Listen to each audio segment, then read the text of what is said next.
नमस्कार साथियों, आपका स्वागत है एसएससी प्रैक्टिस बुक के इस नए सफ़र में, जहां से शुरू होती है यूपीएसआई 2025 की धमाकेदार तैयारी। आज से हम शुरू कर रहे हैं पॉलिटी प्रैक्टिस सीरीज़, जहां हर दिन हम लेकर आए हैं यूपीएसआई, एसएससी, बाकी सभी पुलिस एग्ज़ाम के प्रीवियस ईयर क्वेश्चन और एक्सपेक्टेड क्वेश्चन के आधार पर हर सवाल के साथ आपको एक्सप्लेनेशन मिलेगा, ताकि आपका लॉजिक भी मजबूत हो जाए। ये सिर्फ एक सीरीज़ नहीं है, ये सिर्फ एक मिशन है। आपका मिशन होना चाहिए आपका यूपीएसआई सिलेक्शन 2025 का। तो चलिए बिना समय गंवाए शुरू करते हैं आज का पहला प्रैक्टिस सेट, पॉलिटी डे 1। तो चलिए शुरू करते हैं। पहला क्वेश्चन है, भारत के लिए एक संविधान सभा का विचार पहली बार किसके द्वारा पेश किया गया था? तो इसका आंसर हो जाएगा आंसर डी, एम.एन. रॉय।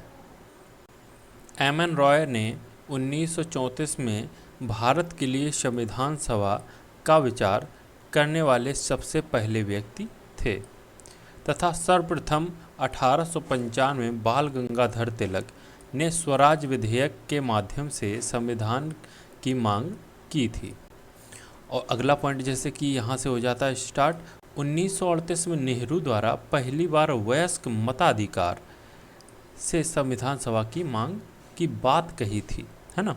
भारतीय संविधान सभा का निर्माण जो कैबिनेट मिशन योजना के तहत हुआ है, जो 24 मार्च 1946 को 3 सदस्य सहित भारत आया। इस मिशन का अध्यक्ष लॉर्ड पैथिक लॉरेंस था और 2 सदस्य जो थे सर स्टेफोर्ड क्रिप्स, एवी अलेक्जेंडर। क्रिप्स याद रखो और अलेक्जेंडर, और यहाँ पैथिक लॉरेंस, है ना। संविधान सभा द्वारा संविधान का निर्माण किया गया था। 26 जनवरी 1950 को पूर्ण रूप से संविधान लागू हो गया था। अगला क्वेश्चन है, सरकार के संसदीय स्वरूप का दूसरा नाम निम्नलिखित में से कौन सा नहीं है? यहाँ देखना एकदम सीधा नहीं, यहाँ देखा करो कि जैसे नहीं है ना, इसमें नहीं कौन सा है, पहले देखते हैं कौन सा सही है। जैसे वेस्टमिनिस्टर मॉडल, है ना, वेस्टमिनिस्टर मॉडल ये सही है। मंत्रिमंडल या कैबिनेट सरकार ये भी सही है। उत्तरदायी शासन ये भी सही है। तो कौन सा है? राजशाही शासन, ये अपने यहाँ पे नहीं है। तो इसका आंसर क्या हो जाएगा? ए। और इसकी व्याख्या, जैसे व्याख्या बहुत बड़ी है तो आप लोग सुनिए आराम से। सरकार का संसदीय स्वरूप लोकतांत्रिक शासन व्यवस्था की वह प्रणाली है जिसमें कार्यपालिका अपनी लोकतांत्रिक वैधता विधायिका के माध्यम से प्राप्त करती है ना, इस चुनाव के माध्यम से प्राप्त करती है। विधायिका के प्रति उत्तरदायी होती है, विधायिका के प्रति अपनी उत्तरदायी होती है। अतः संसदीय प्रणाली में कार्यपालिका और विधायिका एक दूसरे के परस्पर संबंधित होते हैं। इस प्रणाली में राज्य विधायिका का मुखिया राष्ट्रपति को चुना जाता है तथा सरकार का मुखिया प्रधानमंत्री को चुना जाता है। इसमें मंत्रिपरिषद सामूहिक रूप से, ये क्वेश्चन बन जाता है, मंत्रिपरिषद जैसे पूछ लेते मंत्रिपरिषद किसके उत्तरदायी होता है, तो मंत्रिपरिषद सामूहिक रूप से लोकसभा के प्रति उत्तरदायी होता है ना। भारतीय संसदीय व्यवस्था में राष्ट्रपति नामात्र का कार्यपालिका या अध्यक्ष होता है, नामात्र का। लेकिन प्रधानमंत्री और उसकी मंत्रिमंडल जो होती है वास्तविक कार्यपालिका अध्यक्ष होते हैं, वास्तविक कार्यपालिका होते हैं। जैसे कि भारत में संसदीय व्यवस्था का स्वरूप विस्तृत रूप से ब्रिटिश संसदीय व्यवस्था पर आधारित है। लेकिन जैसे कि ब्रिटिश में राष्ट्रपति होता है वो राजशाही होता है, जो राजा होगा वही होता है ना, राजशाही परिवार से होता है। इसमें जैसे लिखा है, ब्रिटिश संसदीय व्यवस्था में ब्रिटिश राजशाही के स्थान पर भारत के गणतंत्रीय पद्धति को अपनाया। भारत ने चुनाव के आधार पर अपनाया, अर्थात भारत में राज्य का प्रमुख राष्ट्रपति जो होता है निर्वाचित होता है। यहाँ पे कोई राजशाही नहीं है, सब निर्वाचित है। जबकि ब्रिटेन में राज्य का प्रमुख राजा या रानी आनुवांशिक होते हैं, वे होते ही हैं। अगला क्वेश्चन, किस वर्ष में भारत सरकार अधिनियम 1935 में प्रावधानों के अनुसार भारत का संघीय न्यायालय स्थापित किया गया था। कब स्थापित किया गया? इसका आंसर हो जाएगा 1935 के तहत अब इसका स्थापना हुआ था, तो हो जाएगा 1937, आंसर डी, है ना। व्याख्या क्या होगी इसकी? भारत का संघीय न्यायालय भारत शासन अधिनियम 1935 के तहत 1 अक्टूबर 1937 को स्थापित किया गया था। इसमें कुल 8 न्यायाधीश का प्रावधान था, लेकिन उस समय 3 ही न्यायाधीश नियुक्त किए गए थे, जिसमें एक प्रमुख था और 2 अन्य न्यायाधीश थे। अगला क्वेश्चन है, भारतीय संविधान के निर्माताओं द्वारा किस देश के संविधान से केंद्र के पास अवशिष्ट शक्तियां होने की संकल्पना को लिया गया था, है ना। किस देश से लिया गया था? इसका आंसर हो जाएगा सी, कनाडा से लिया गया था।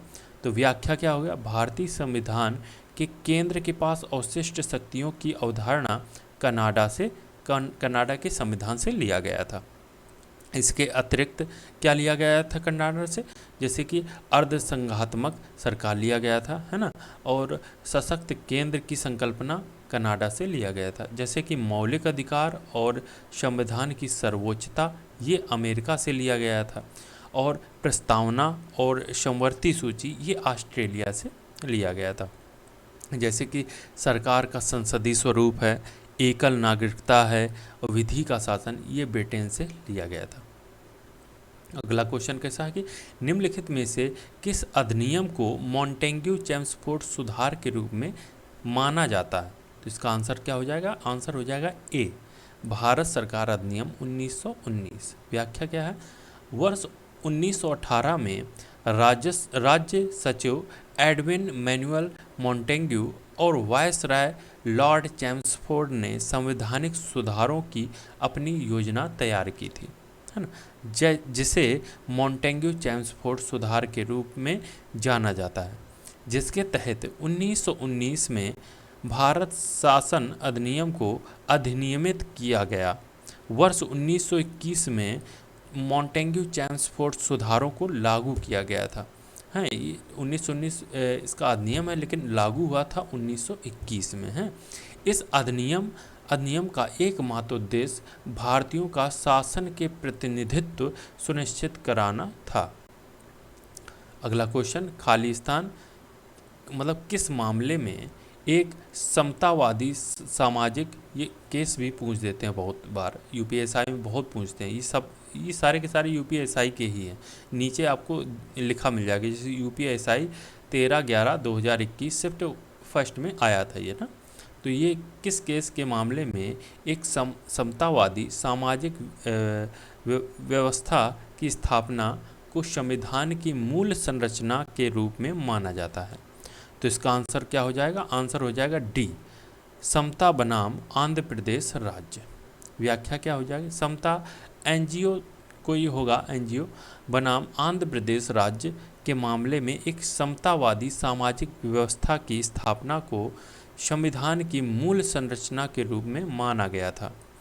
आदिवासी अधिकारियों के लिए दक्षिण भारत के एक एनजीओ समता ने भारत की सर्वोच्च न्यायालय में एक विशेष अवकाश याचिका दायर की, और सुप्रीम कोर्ट ने 1997 में यह निर्णय सुनाया कि आदिवासियों की वन भूमि को गैर आदिवासियों या निजी कंपनियों को खनन और औद्योगिक दुनिया के लिए पट्टे पर नहीं दिया जा सकता। जैसे कोई कंपनी है, वहाँ पर आदिवासियों की ज़मीन के लिए अधिकृत करना चाहती है, तो वो नहीं होगा। ऐसे काम केवल आदिवासी, यहाँ देखना, केवल आदिवासी और सरकार उपक्रम ही कर सकते हैं, है ना। अगला क्वेश्चन, 1909 के भारतीय परिषद अधिनियम को किस रूप में जाना जाता है? ऐसे क्वेश्चन बहुत मतलब प्रीवियस ईयर है, तो इनको आप रट लेना। जैसे कि 2-3 बार अगर वीडियो देख लोगे ना, अभी से नॉर्मल देख रहे हो आप, है ना, उसके बाद आप 2x में करके देखना। 2x में करके देखोगे, एक बार तो आप लोग पढ़ चुके हो, दोबारा जब देखोगे तो वो तो आपको रिवीजन होता जाएगा बहुत अच्छे तरीके से। तो वो यूपीएसआई पेपर अभी तो उसका कोई पता नहीं है, पता नहीं कब आएगा, है ना। तो चल है 1909 के भारतीय परिषद अधिनियम को किस रूप में जाना जाता है? तो इसका आंसर हो जाएगा डी, मार्ले मिंटो सुधार। व्याख्या है, भारत परिषद अधिनियम 1909 को मार्ले मिंटो सुधार के रूप में जाना जाता है। इस अधिनियम द्वारा केंद्रीय व प्रांतीय विधान परिषदों में अतिरिक्त सदस्यों की संख्या में वृद्धि की गई, मतलब अतिरिक्त सदस्य बढ़ाए गए। विधायिका के साथ साथ कार्यपालिका में भी भारतीय प्रतिनिधित्व सुनिश्चित किया गया। अब विधायिका के साथ जो कार्यपालिका थी उसमें भी भारतीयों का शामिल किया गया। विधान परिषदों में निर्वाचित सदस्यों को शामिल किए जाने का प्रावधान किया गया। इसकी सबसे बड़ी विशेषता यह थी कि इसमें सांप्रदायिक प्रतिनिधित्व को शामिल किया गया। अगला क्वेश्चन, भारतीय संविधान में शक्तिशाली केंद्र व संघ निम्नलिखित में से किस संविधान से ली गई विशेषता है? तो इसका आंसर क्या हो जाएगा? आंसर हो जाएगा सी, कनाडा का संविधान से लिया गया है। सी है ना। भारतीय संविधान में शक्तिशाली केंद्र वाला संघ कनाडा के संविधान से लिया गया है। ऑस्ट्रेलिया के संविधान से क्या लिया? समवर्ती सूची ली गई है। संसद के दोनों सदनों की संयुक्त बैठक जो कराई जाती है वो यहाँ से लिया गया है। और दक्षिण अफ्रीका से क्या लिया गया है? संविधान संशोधन की प्रक्रिया तथा राज्यसभा के सदस्यों का निर्वाचन, ये दक्षिण अफ्रीका से लिया गया। ब्रिटेन से क्या लिया गया है? संसद से विधि का शासन और संसदीय शासन प्रणाली, एकल नागरिकता, ये ब्रिटेन से लिया गया है।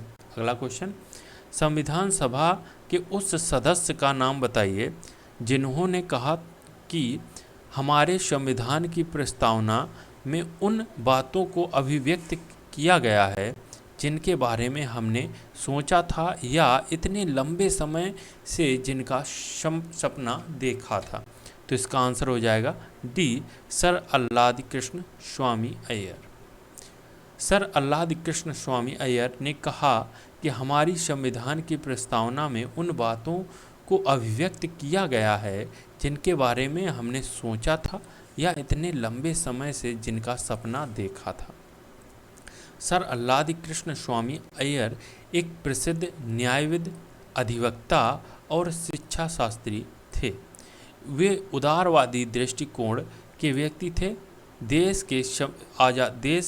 की आज़ादी के बाद वे संविधान सभा के सदस्य भी चुने गए थे। अगला पॉइंट है जैसे कि 1929 से 1944 तक उन्होंने ब्रिटिश कालीन मद्रास राज्य के अधिवक्ता के रूप में कार्य किया। अगला क्वेश्चन, नई दिल्ली में पहली बार संविधान सभा की बैठक कब हुई थी? तो इसका आंसर हो जाएगा आंसर सी, 9 दिसंबर 1946 को। 9 दिसंबर 1946 को संविधान सभा की प्रथम बैठक नई दिल्ली स्थित काउंसिल चैम्बर के पुस्तकालय भवन में हुई थी। सभा के सबसे वरिष्ठ जो सदस्य थे सच्चिदानंद सिन्हा, उनको अस्थायी सदस्य चुना गया, अस्थायी अध्यक्ष चुना गया।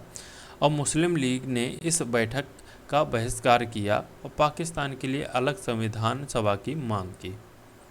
अगला क्वेश्चन, भारत में अध्यक्ष जैसे स्पीकर और उपाध्यक्ष डिप्टी स्पीकर के पद की प्रावधान के तहत, मतलब किसके तहत हुआ था?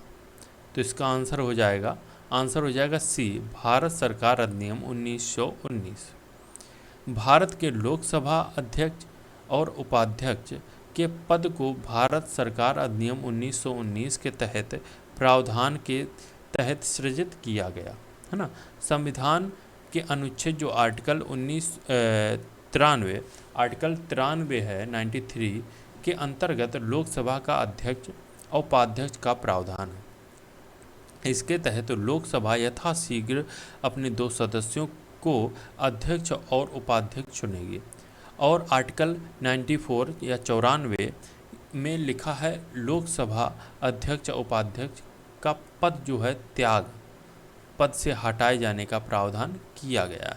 अगला क्वेश्चन, अगला क्वेश्चन, भारतीय संविधान को कब अपनाया गया था? तो इसका आंसर हो जाएगा सी, 26 नवंबर 1949 को। 26 नवंबर 1949 को अपनाए गए संविधान में प्रस्तावना, 395 आर्टिकल, 22 भाग और 8 अनुसूचियाँ थीं मूल संविधान में। 26 जनवरी 1950 को इसे लागू किया गया। इसी दिन यह प्रभावी हो गया। भारतीय संविधान मूल रूप से अंग्रेजी में लिखा गया था। प्रेम बिहारी नारायण रायजादा ने भारतीय संविधान को हस्तलिखित किया। डॉक्टर भीमराव अंबेडकर को भारतीय संविधान के पिता के रूप में जाना जाता है। 24 जनवरी 1950 को संविधान सभा के 284 सदस्यों ने हस्तलिखित संविधान पर हस्ताक्षर किए, जिसमें कितनी महिलाएं शामिल थीं? तो इसका आंसर हो जाएगा सी, 15 महिलाएं शामिल थीं। भारत का मूल संविधान किसके द्वारा हाथ से लिखा गया था? तो इसका आंसर हो जाएगा सी, प्रेम बिहारी नारायण रायजादा। संविधान सभा से जुड़ी निम्नलिखित घटनाओं को उनके कालक्रम के अनुसार लिखें। जैसे कि ए नंबर उद्देशिका, बी नंबर राष्ट्रध्वज अंगीकृत, संविधान सभा द्वारा पारित और स्वीकृत हुआ है, डी नंबर जनगण मन राष्ट्रगान के रूप में अंगीकृत किया। इसका आंसर हो जाएगा ए। उद्देशिका जो है 22 जनवरी 1947 को अंगीकृत हुआ और राष्ट्रध्वज ये 22 जुलाई 1947 को, और संविधान सभा द्वारा पारित और स्वीकृत हुआ 26 नवंबर 1949 को, जनगण मन और राष्ट्रगान के रूप में 24 जनवरी 1950 को। अगला क्वेश्चन, भारत के संविधान को 1946 में कैबिनेट मिशन योजना के तहत गठित एक संविधान सभा द्वारा तैयार किया गया था। इस संविधान सभा में संविधान तैयार करने के लिए कितनी समितियां थीं? तो इसके ऑप्शन गलत हैं। कुल समितियां 23 थीं, छोटी 19 थीं और बड़ी 8 समितियां थीं। 9 दिसंबर 1946 को नई दिल्ली में संविधान सभा की पहली बैठक संविधान सभागृह में हुई, जिसे अब क्या कहा जाता है? इसका आंसर हो जाएगा ए, संसद भवन का केंद्रीय कक्ष। पहली बैठक 9 दिसंबर 1946 को, आनंद सिन्हा इसके अस्थायी अध्यक्ष थे। अगला क्वेश्चन, किसने गवर्नर जनरल और प्रदेशों के गवर्नरों को संवैधानिक प्रमुख का दर्जा दिया? तो इसका आंसर हो जाएगा ए, भारतीय स्वतंत्रता अधिनियम। भारतीय स्वतंत्रता अधिनियम 4 जुलाई 1947 को ब्रिटिश संसद में प्रस्तुत किया गया।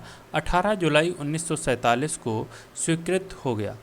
इसके प्रमुख प्रावधान के तहत भारत और पाकिस्तान को 2 डोमिनियन स्टेट की स्थापना, दोनों देशों के लिए अलग संविधान सभा का गठन, गवर्नर जनरल और प्रदेशों के गवर्नरों को संवैधानिक प्रमुख का दर्जा दिया गया। संविधान सभा का अंतिम सत्र कब आयोजित किया गया? तो इसका आंसर हो जाएगा बी, 24 जनवरी 1950 को। निम्नलिखित में से कौन सा भारत के संविधान के बारे में सही है? तो इसका आंसर हो जाएगा ए, यह दुनिया में किसी भी संप्रभु देश का सबसे लंबा लिखित संविधान है। दूसरा क्या है, बी नंबर, संसद संविधान को निरस्त कर सकती है। इसका आंसर गलत है ये, और यह संसदीय सर्वोच्चता प्रदान करता, यही संवैधानिक सर्वोच्चता प्रदान करता है, ये भी गलत है। तो इसका आंसर हो जाएगा ए।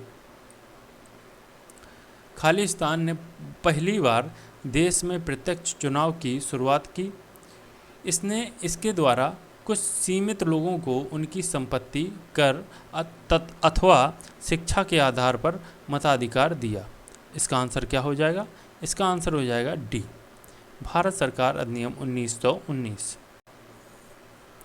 निम्नलिखित में से कौन सा संविधान सभा के बारे में सही है? तो इसका आंसर हो जाएगा सी नंबर, केवल बी, ये सही है और ये वाला गलत है। एकमात्र कार्य नहीं था और सारे कार्य थे। भारत का संविधान सभा द्वारा प्रारूपित किया गया। 16 मई 1946 को कैबिनेट मिशन प्लान के अंतर्गत इसे कार्यान्वित किया गया। संविधान सभा के सदस्यों का चयन प्रादेशिक असेंबलियों द्वारा आनुपातिक प्रतिनिधित्व प्रणाली के एकल हस्तांतरणीय मत द्वारा किया गया। उस समय संविधान सभा के सदस्यों की कुल संख्या कितनी थी? तो इसका आंसर हो जाएगा बी 389। वह कौन से नेता थे जो केंद्रीय विधानसभा के अध्यक्ष थे? फिर वे संविधान सभा के अध्यक्ष बने, तत्पश्चात वे लोकसभा के अध्यक्ष भी बने। इसका आंसर हो जाएगा बी गणेश वासुदेव मावलंकर। भारतीय संविधान लागू होने से पहले भारत का प्रशासनिक मूल रूप से किस दस्तावेज के अनुसार होता था? तो इसका आंसर हो जाएगा डी भारत सरकार अधिनियम 1935। भारत के संविधान के कौन से भाग रूस से लिए गए? जैसे कि पी पंचवर्षीय योजना, क्यू मौलिक अधिकार और आर मौलिक दायित्व। तो इसका आंसर हो जाएगा ए पी और क्यू, पंचवर्षीय योजना और मौलिक दायित्व। जो मौलिक अधिकार है ये अमेरिका से लिया गया है। मूल हस्तलिखित भारतीय संविधान के प्रत्येक पृष्ठ को खालिस्तान के कलाकारों द्वारा निखारा और सजाया गया। तो इसका आंसर हो जाएगा डी शांति निकेतन के कलाकारों द्वारा। निम्नलिखित कार्यों में से कौन सा संविधान सभा द्वारा नहीं किया गया था? इसका आंसर क्या हो जाएगा? इसका आंसर हो जाएगा सी। इसने देश के प्रथम प्रधानमंत्री के रूप में जवाहरलाल नेहरू को चुना, लिखा है इसमें चुना, तो इसका चुना नहीं गया था, ये भारतीय जनता द्वारा निर्वाचित हुए थे। अगला क्वेश्चन, भारत और बांग्लादेश के बीच भूमि सीमा समझौते पर हस्ताक्षर होने के बाद बांग्लादेश के साथ कुछ विशेष अंतः क्षेत्रों की अदला बदली करने के तथा अंतः क्षेत्रों के निवासियों को नागरिकता देने के लिए संविधान की किस अनुसूची में संशोधन की आवश्यकता है? तो इसका आंसर हो जाएगा सी पहली अनुसूची में। खालिस्तान भारत के संविधान का संप्रदाय संसद नए राज्यों को बनाने और बदलते कानून सीमाओं और या मौजूदा कानूनों के नाम से उपयुक्त कानून बनाना। तो इसका आंसर क्या हो जाएगा? इसका आंसर हो जाएगा डी अनुच्छेद 3। भारतीय संविधान का कौन सा अनुच्छेद नए राज्यों के गठन के विषय में है? तो इसका आंसर हो जाएगा ए आर्टिकल 3। निम्न में से किस संघ राज्य क्षेत्र में विधानसभा है? तो इसका आंसर हो जाएगा बी पौंडुचेरी। भारतीय संविधान में इस समय कितनी अनुसूचियां हैं वर्तमान में? इसका आंसर हो जाएगा सी 12 अनुसूचियां हैं। कौन सा राज्य भारतीय संविधान की छठी अनुसूची में उल्लेखित नहीं है? तो इसका आंसर हो जाएगा ए नागालैंड। आंसर हो जाएगा ए नागालैंड। संविधान की निम्नलिखित अनुसूचियों में से किसका सही मेल नहीं है? तो इसका आंसर हो जाएगा डी नंबर 11वीं अनुसूची में अनुसूचित क्षेत्र नहीं है, ये 5वीं अनुसूची में है। और सही है 8वीं अनुसूची में भाषा है, 9वीं अनुसूची में अधिनियमों का विनियमन है और 12वीं अनुसूची में नगरपालिका है।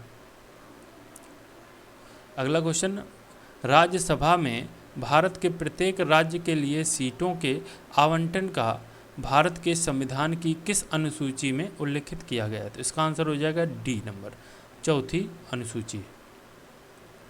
निम्नलिखित में से कौन सी भाषा संविधान की रचना के समय मतलब स्टार्टिंग में 8वीं अनुसूची में पहले से ही थी? तो इसका आंसर हो जाएगा डी कश्मीरी पहले से ही थी। राज्य और केंद्र शासित प्रदेश की सूची भारत के संविधान की किस अनुसूची में उल्लिखित है? राज्य और केंद्र शासित प्रदेश की अनुसूची। तो इसका आंसर क्या हो जाएगा? डी पहली अनुसूची में। शपथ और अभिपुष्टि के रूपों का भारत के संविधान की किस अनुसूची में उल्लेखित है? तो इसका आंसर हो जाएगा ए तीसरी अनुसूची में। जब संविधान को पहली बार अपनाया गया तब कितने अनुच्छेद थे, कितने आर्टिकल थे? तो इसका आंसर हो जाएगा ए 395 आर्टिकल। अगला क्वेश्चन, किसके मार्गदर्शन में भारत के संविधान के मूल दस्तावेज में हस्तनिर्मित संविधान की गई थी? तो इसका आंसर हो जाएगा डी नंदलाल बोस। संविधान के संदर्भ में निम्नलिखित में से कौन सा सही है? तो इसका आंसर हो जाएगा ए और बी दोनों सही हैं। संविधान के अनुसार इनमें से कौन सी भारत की राष्ट्रीय भाषा है? राष्ट्रीय भाषा, भारत की राष्ट्रीय भाषा कोई नहीं, इसका आंसर हो जाएगा ए। राजभाषा है वो हिंदी है। जैसे कि भारत की स्वतंत्रता के पश्चात हिंदी को राजभाषा का दर्जा दिया गया था 14 सितंबर 1949 को। हिंदी को संवैधानिक रूप से राजभाषा घोषित किया गया था। प्रत्येक वर्ष 14 सितंबर को हिंदी दिवस मनाया जाता है और ये भाग 17 में है और इसका आर्टिकल जैसे कि 343 से 351 के तहत है राजभाषा। यूनाइटेड किंगडम की संसद के कौन से अधिनियम के बारे में कहा जाता है कि वो भारत के उदार तानाशाही और जिम्मेदार सरकार की उत्पत्ति के अंत को दर्शाता है? तो इसका आंसर हो जाएगा सी, भारत सरकार अधिनियम 1919। अगला क्वेश्चन, खालिस्तान को भारत राजतंत्र को समाप्त करने वाला राष्ट्रमंडल का पहला देश बन गया। हालांकि इस निर्णय के बावजूद इसने कॉमनवेल्थ की सदस्यता जारी रखी। तो इसका आंसर क्या हो जाएगा? आंसर हो जाएगा सी, 26 जनवरी 1950। क्वेश्चन, ग्रैनविल ऑस्टिन द्वारा गढ़ा गया एक शब्द है जिसका अर्थ है एक ऐसी व्यवस्था जो मजबूत केंद्रीय सरकार को जन्म देती है, लेकिन इसका मतलब यह नहीं कि इससे प्रदेशों की सरकार जो केंद्रीय नीतियों का कार्यान्वयन करती हैं कमज़ोर पड़ जाती हैं। उदाहरण रूप है भारत। इसका आंसर क्या हो जाएगा? ए, सहकारी संघवाद। अगला क्वेश्चन, भारत के संविधान की मूल हस्तलिखित कॉपी कहाँ रखी गई? इसका आंसर हो जाएगा सी, संसद की लाइब्रेरी में। खालिस्तान ने पहली बार विधायिका के द्विसदनीय व्यवस्था लागू किया। इसका आंसर हो जाएगा ए, भारत सरकार अधिनियम। अगला क्वेश्चन, खालिस्तान को वृषभ चक्र और अश्वयुक्त सारनाथ का सिंह चतुर्मुख स्तंभ शीर्ष राष्ट्रीय प्रतीक के रूप में भारत सरकार द्वारा अंगीकृत किया गया। तो इसका आंसर हो जाएगा सी, 26 जनवरी 1950 को।